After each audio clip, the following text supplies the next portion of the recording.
এটা নদী নাকি? কত করে এটা? 1400 টাকা কেজি। 1400 নাকি?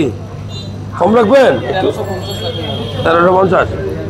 যারা এই ভিডিওটা দেখছেন, আমাদের মনে অনেকের কনফিউশন থাকে যে অ্যালার্জি হলে কি চিংড়ি মাছ খাওয়া যাবে কি নাই। তো আমি বলবো যে চিংড়ি মাছ খুব সুস্বাদু এবং পুষ্টিকর। এই মাছে অনেকে বলে রক্ত থাকে না, আসলে বিষয়টা এরকম না, রক্ত আছে, বাট রক্তের একটা উপাদান হলো হিমোগ্লোবিনের হিম অংশটা থাকে না, বাট খুবই উপকারী। এই চিংড়িতে কি থাকে? এই চিংড়িতে মূলত প্রোটিন থাকে, প্রোটিন।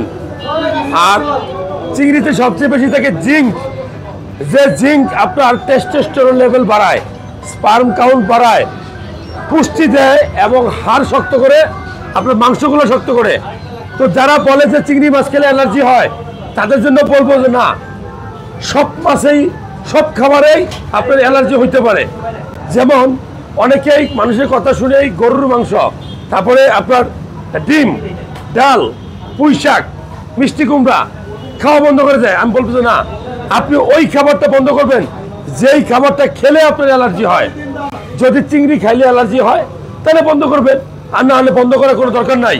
কারণ মানুষের কথাবার্তা শুনে যদি সব খাবার বন্ধ করেন, আপনি পুষ্টিহীনতায় ভুগবেন।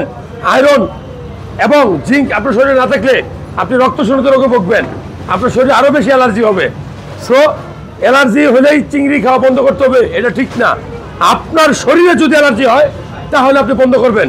সব খাবার থেকে অ্যালার্জি হয়, আবার সব খাবার থেকে অ্যালার্জি হয় না। ভালো লাগলে শেয়ার করবেন।